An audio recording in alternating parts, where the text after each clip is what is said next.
नमस्कार साथियों, आप सभी लोगों का स्वागत है आपके अपने social media platform Yadav Vision पर। मैं Abhishek Yadav, news reporter, cameraman Ashwini Yadav के साथ। साथियों, आज हम आप लोगों को जयपुर पिंक सिटी, गुलाबों के शहर जयपुर में लेके आए, जहां पे एक अखिल भारतवर्षीय यादव महासभा के राष्ट्रीय कार्यकारी बैठक संपन्न हो रही है। बात करें, यहाँ पे भारत के हर एक प्रांत से आए हुए लोग हैं, चाहे वो केरला हो, फिर आप बात करें उत्तराखंड हो, हर एक प्रांत से आए हुए लोग हैं। तो बात करें यहाँ पे जो अपने हरियाणा राज्य की,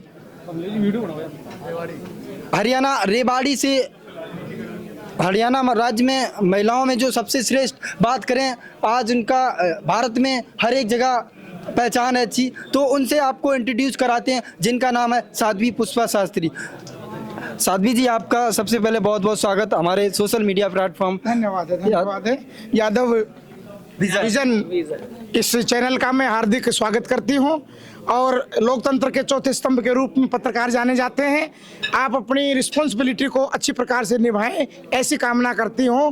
मैं आपको ये कहना चाहती हूं कि ये देश नहीं बनेगा केवल भाषण वादे नारों से, और ना मैं यहाँ भाषण देने के लिए आई। ये देश नहीं बनेगा केवल भाषण वादे नारों से, और देश नहीं बनेगा लंबी चौड़ी कोठी कारों से, और देश नहीं बनेगा ऊंची बिल्डिंग महल मीनारों से। राष्ट्र केवल बनेगा अच्छे आचार विचारों से। जैसे श्री कृष्ण भगवान ने कर्म का अच्छा संदेश दिया था, आजकल भाषण ज़्यादा दिए जा रहे हैं और राशन लोगों का खत्म हो गया है। भाई राशन की बात करो, कैसे देश में लोग सुखी रहें, किस प्रकार का वातावरण ऐसा बने कि शहीदों को सम्मान मिले, जिसके लिए हम लड़ाई लड़ रहे हैं। खेड़की दोला से पूरा आंदोलन हम चला रहे हैं। मेरे साथ करण जी राव, खेड़की दोला आंदोलन के फाउंडर मेंबर से जुड़े हुए हैं।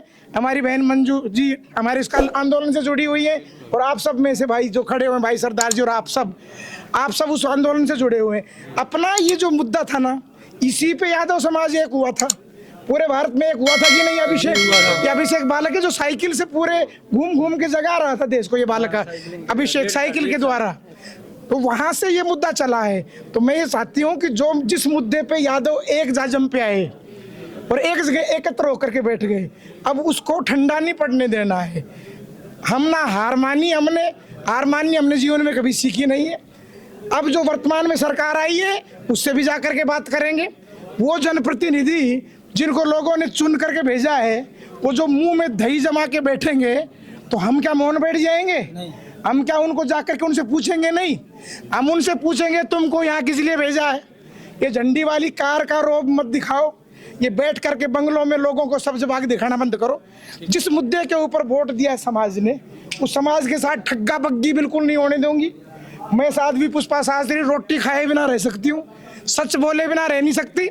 और अगर संत नहीं बोलेंगे सच, तो बताओ वो क्यों बोलेंगे दूसरे? जिनको कुर्सी का चक्कर है वो नहीं बोलेंगे, जिनको कोई लाभ लेना है वो नहीं बोलेंगे, जिनका निजी स्वार्थ है वो समाज के लिए नहीं बोलेंगे। क्योंकि हमने प्रण किया है, हमने संकल्प लिया है, हम अपनी कौम के लिए। ये जातिवाद की बात नहीं है। एक मेरे पास आया पत्रकार, आप जातिवाद की बात करते हो। मैंने कहा जो शहीद होता है ना, वो 36 बिरादरी के लिए रक्षा करते हुए अपने प्राण देता है। मैं फौजी की बेटी हूँ, हमारे 118 शहीद हुए रेजांगला में, कारगिल में शहीद हुए, आज़ादी की लड़ाई में शहीद हुए।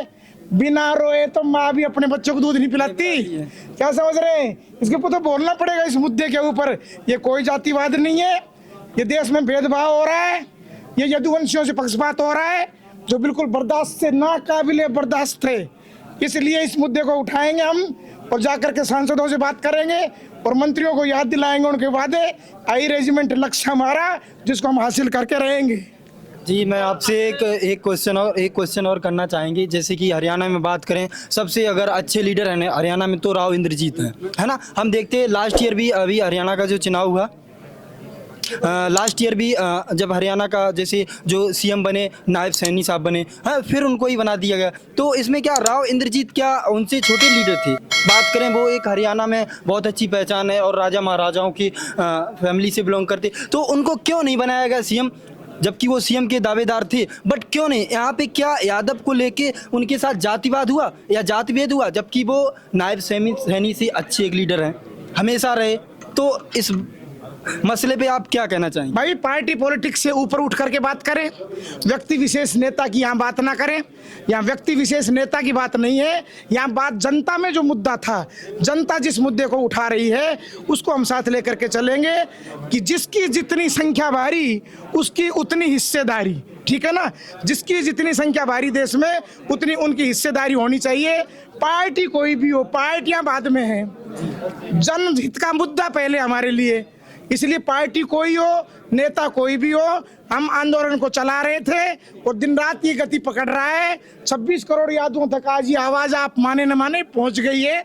आप खोल करके देखें, मीडिया को सर्च करेंगे, आपको पता लगेगा।